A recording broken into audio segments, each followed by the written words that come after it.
चिराग पासवान पिछले चुनाव में खुद को साबित कर जरूर दिए हैं। चिराग ने साबित किया है कि वाकई वो हनुमान जी हैं और जरूरत पड़ने पर अपने राम के लिए जड़ी बूटी लेकर के आ सकते हैं। लेकिन आपको बता दें कि चिराग पासवान कलयुग के हनुमान हैं। क्या पता वो जड़ी बूटी के बदले भगवान राम के सामने कुछ अपनी मांग रख दे, कुछ मांग ले उनसे, या फिर अंत में खेल ही पलट दे। सवाल है कि किंग मेकर या सीएम की कुर्सी। बिहार चुनाव में चिराग पासवान का असली प्लान, उनका असली खेल क्या है? तो आज एक्सप्लेन बाय एबीपी लाइव में हम चर्चा इसी मुद्दे पर करेंगे। नमस्कार, मैं हूं आपके साथ आशीष सिंह आनंद।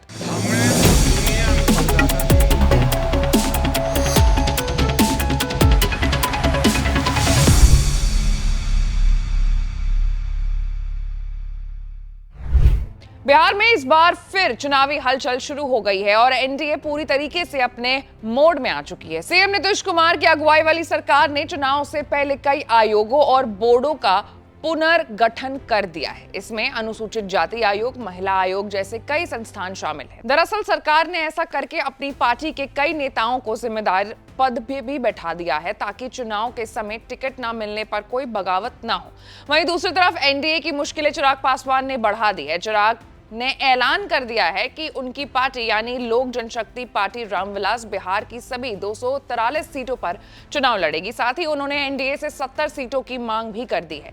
इससे बीजेपी और जेडीयू दोनों की चिंता बढ़ गई है। अब सवाल यह है कि चिराग पासवान की ये रणनीति किसके लिए खतरा बन सकती है। तो असल में चिराग की कोशिश अपनी पार्टी को वोट कटुआ की छवि से बाहर निकाल करके अपने पिता रामविलास पासवान के समय की तरह एक किंग मेकर बनाने की है। साल 2020 में बिहार विधानसभा चुनाव में चिराग की पार्टी ने अकेले चुनाव लड़ा था और एनडीए के अंदर जेडीयू के कोटे की सीटों पर अपने उम्मीदवार खड़े कर दिए थे। नतीजा यह हुआ कि जेडीयू को भारी नुकसान झेलना पड़ा और वो सिर्फ 43 सीटों पर ही जीत पाए। चिराग भले ही सिर्फ एक सीट जीत पाए, लेकिन उन्होंने जेडीयू को 33 सीटों पर नुकसान पहुंचाया था। इनमें से 28 ऐसी सीटें थी जहां एलजेपी के उम्मीदवार को इतने वोट मिले थे कि अगर वो नहीं होते तो जेडीयू के उम्मीदवार जीत सकते थे।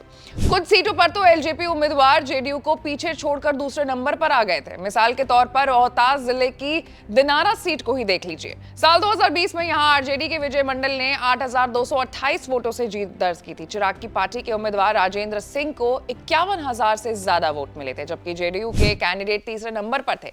इसी तरह भागलपुर सीट पर भी कांग्रेस के अजित बहुत ही कम अंतर से, यानी कि सिर्फ 1,113 वोटों से जीते थे। यहां एलजेपी को भी 20,000 से ज्यादा वोटें मिली थी, जो चुनावी समीकरण को बिगाड़ने के लिए बहुत काफी होता है। अब चिराग एक बार फिर से उन्हें 33 सीट को आधार बनाकर एनडीए में अपनी मांग रख रहे हैं। उनका दावा है कि अगर उन्हें इन सीटों पर चुनाव लड़ने का मौका मिले तो वो सत्ता की चाबी अपने पास रख सकते हैं। चिराग इन सीटों के दम पर एनडीए में कम से कम 40 सीटें मांग रहे हैं। इसमें खबर ये भी आई है कि 35 सीटों पर भी वो मान सकते हैं, लेकिन अगर उन्हें 33 से थोड़ा भी कम सीट मिलता है तो कुछ सीटों पर दोस्ताना मुकाबले यानी कि फ्रेंडली फाइट की नौबत आ सकती है। फिलहाल एनडीए में सीटों को लेकर के जो फॉर्मूला सामने आ रहा है उसके मुताबिक बीजेपी और जेडीयू दोनों 102 और 102 सीटों पर चुनाव लड़ सकते हैं।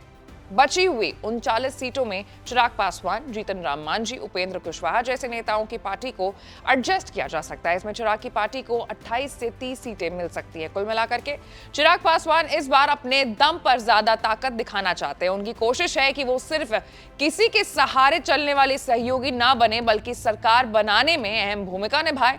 अगर उन्हें सही सीटें मिली और उनका वोट बैंक साथ रहा तो क्या पता आने वाले समय में बिहार की सत्ता की चाबी भी उन्हें हाथ में थमाई जा सकती है।